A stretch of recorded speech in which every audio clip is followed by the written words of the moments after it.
Thank you. It's a strong opinion. When someone applauds, that's the sign that I need to shut up because I'm going to make it worse. I want to touch on that point very quickly because there is a blessing that we have in this day and age of information, and we talk about being connected. Right? We're all connected. That phrase is used so much now in oneness. But it's the combination of information and intuition. We have the ability to get to truth. You know, there's this great thing called the internet. So we can get past the disinformation, but once you get out there, there's still plenty of that. So it's up to you to connect and dial into that truth. And then you can prepare, and then you can move forward. I just wanted to add about the religion, that religion will not be as it is now. The things that have been done in the name of God just are insane.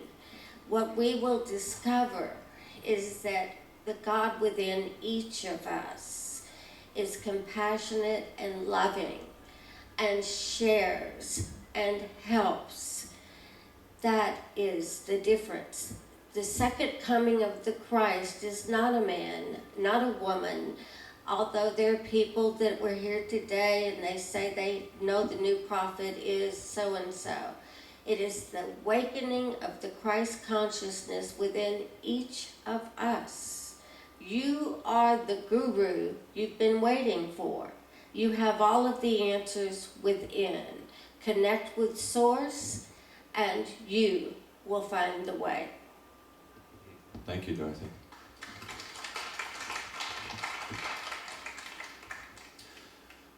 Whew. Yeah, we might need another breathing session after that round, right? Okay, why don't we move forward a little bit? Let's talk about the kids. Let's talk about the children for a moment. Obviously, children come into this shift or are growing up within this shift without the conditioning, the programming, the upbringings that we have, and the preconceived notions and the traditions and habits. Xavier, as it pertains to the shift and preparing children and enlightening children as we go, bringing them up in this world, what type of special advice would you have specifically for the kids? Or for parents dealing with the kids, I should say. Yeah, I think we need to pay attention with our children. You know why? Because they are the future.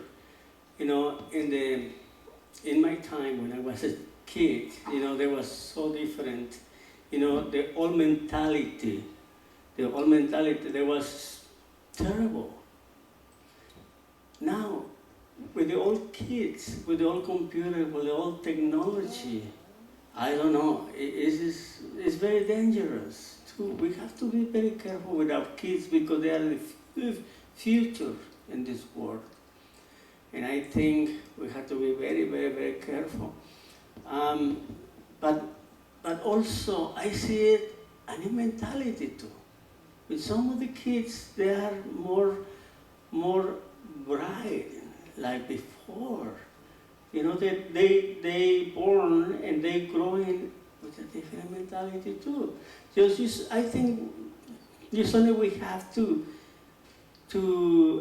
pay more attention, to guide them, you know, and to encourage to make a better world, you know. So my opinion is we have to be, you know, to guide our children, you know, in a positive way. Excellent. Thank you. Thank you. Darshini, do you have any comments? Yes, I do, and I apologize, but I'm going to go back to a bit of the religion because it pertains to the children. Okay. But quite frankly, you may not like me for this, but I'll admit it. But basically, fear is going to be the catalyst to the new shift. Okay? So I hate to say it, even though it's like a necessary evil. I don't know how many people will agree with me. I'm not here to be agreed. I'm just being honest for what I am. And fear is going to build, whether we like it or not. You're talking about prejudice in all kinds of ways. And regarding children, you're going to find that the children are actually, if you've noticed, in the last 15 to 20 years, they're getting really less contrite. They are free of our restrictions, our conditioning.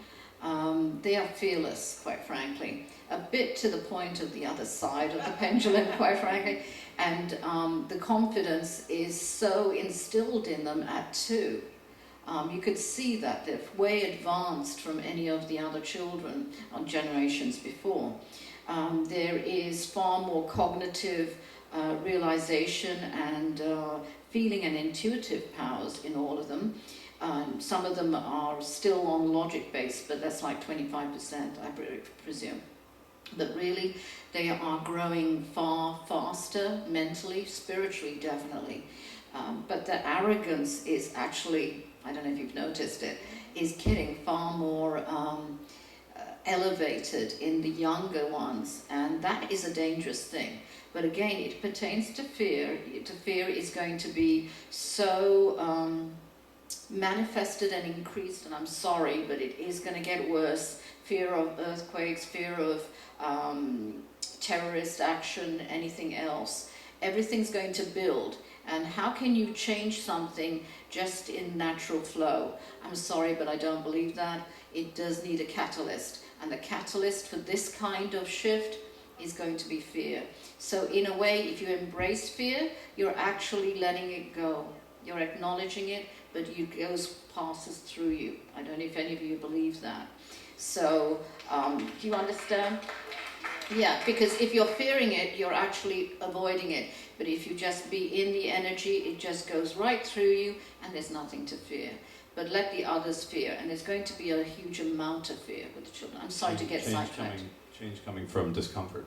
Sorry? In essence, change coming from discomfort, right? I don't want to move from one side of the couch until the other, until I'm uncomfortable. Yes, I know. So change comes with discomfort. But we have to be open to everything on that. You understand, right? Yeah. Oh, I'm seeing tons of depression.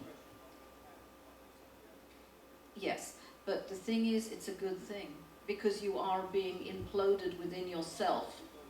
Yes. And yeah, our egos and arrogance out the door. But basically, if you're ready to open to it. So I'm sorry, but the children are your kernels of your new life. But the children are in fear in a different level that we haven't even seen yet. And it'll start manifesting by the end of this year. Is that the children being in fear from what they are learning or from what they're seeing? Because From obviously the elders, all of our conventional wisdom, meaning, right, the parents, the wise ones, our conventional wisdom is being challenged. You know? Yes, but the thing is, don't you feel, and you, I believe, do you have children? I do. Yeah. I have a young boy. And one of them is very, very intuitive, I see. But with any of the children and any children that you know, you'll find that they are not speaking out in fear, but they're having it so deeply embedded, they don't know how to verbalize it. Remember, they don't understand it. Unless they're continually going through these kind of expos, they'll know how to verbalize.